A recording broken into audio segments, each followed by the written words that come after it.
एक आध्यात्मिक गुरु म्हणून इतके लोकं तुम्हाला फॉलो करतात. तुम्ही लोकांना नेहमी मार्गदर्शन करत असता. तुम्हाला हे सगळं आजूबाजूला जे काही घडतंय ते पाहून सगळ्यात जास्त चिंता वाटावी असं काय दिसतं तुम्हाला? तुम्हाला कशाची काळजी वाटते? नाही बघा, त्याच्यात 2-3 गोष्टी आहेत ना, हं, हं. म्हणजे तसं पाहिलं तर तुम्ही. तर एक तर भेद हा तुम्ही विषय हं, मांडला आता. हो. पण जेव्हा ना भेद वाढत जातो ना, ह्याचा एक परिणाम सांगतो तुम्हाला. एक तर जसं मगाशी म्हटलं, एक कुठून तरी आलेला तो एक व्हायरस आजार आहे आणि तो लोकांमध्ये किंवा भेद तो कोणाच्या तरी मनात होता किंवा काय? होता आणि तो पोहोचत म्हणजे पसरत गेलेला आहे तो.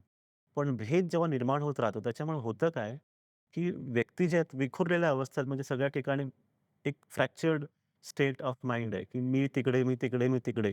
मग एक संघटित होऊन काम होत नाही. आणि जेव्हा आपण एक संघटित होऊन काम करत नाही ना, तेव्हा त्याचे परिणाम फार वाईट दिसतात. आता परिणाम वाईट म्हणजे काय-काय आहे? तर आर्थिक प्रगतीवरती सरळ-सरळ त्याचा परिणाम दिसतो. जर तुम्ही आर्थिकदृष्ट्या जर तुमच्या जीवनात तुमची प्रगती होत नसेल, हं. कोणत्याही कुटुंबाची सांगतो मी, हो. होत नसेल, तर एकदा तुम्ही चेक करून पाहावं. त्याचा संबंध घरामध्ये कुठेतरी आमच्या संबंधात आहे का? कुठेतरी भेद किंवा कुठेतरी म्हणजे कोण रुसलं आहे किंवा कोणाच्या मनामध्ये तिरस्कार आहे. कधी-कधी कोल्ड वाइब्स आपण म्हणतो. म्हणजे एकमेकांना हात हं, हं. आपण शेक करतोय, भेटतोय, बोलतोय एकमेकांशी, पण आतमधून आपण आनंदित नाही आहोत. हं. म्हणजे खूपदा असं होतं ना, लग्नामध्ये तुम्ही ग्रीट करायला जातात. तुम्ही त्यांना भेटवस्तू देतात, पण आतमधून तुम्हाला माहिती आहे की बाबा हा माणूस व्यवस्थित नाही. त्यालाही माहिती आहे किंवा हा आलाच शेवटी. हं. हा येणार नव्हता. पण हा आनंदाने चेहऱ्यावरती स्मित हास्य दोघांचं आहे.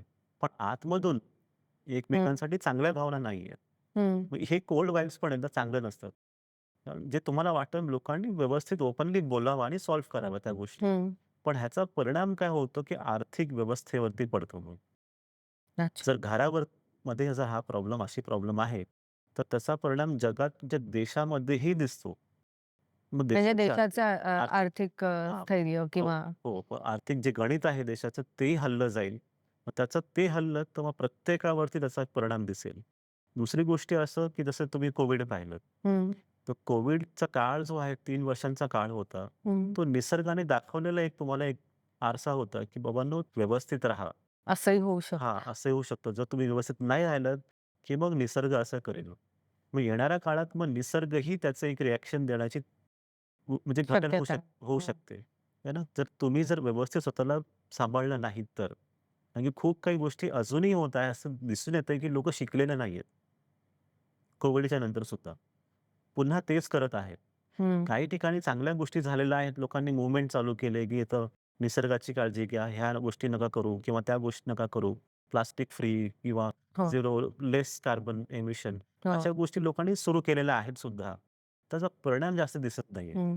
तर होतंय काय, की जेव्हा आर्थिक प्रगती थांबते आणि निसर्गाकडून येणारा निसर्गाचा जो क्रोध आहे, की बाबा हं, हं. मला हे पटत नाही, तुम्ही आता सांगून सुद्धा कळलेलं नाहीये. त्या गोष्टींना सामोरं कसं जावं किंवा मनाची तयारी कशी करावी? तर हा माझ्यासमोर सुद्धा प्रश्न आहे.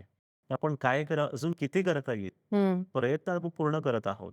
मग प्रत्येकापर्यंत पोहोचवण्याचा हा एक आपण म्हणजे निसर्गाची काळजी घेतली पाहिजे हा हा संदेशच संदेश मुख्यतः. हो आणि त्याची सुरुवात आतमधूनच होते, की हं, मन हं. तुमचं जर स्थिर असेल, तुम्ही मनाने आनंदित असाल, हं. तर तुम्ही कोणाला त्रास देत नाही मग. तुमच्या आतमध्ये जर भावना प्रेमाची असेल, की सगळे आपलेच आहेत, निसर्गही माझा आहे. हं. मग तेव्हा आपण निसर्गाला आपलं मानून मग आपण काम करत असतो. आपण बरोबर. त्रास कोणाला करत नाही.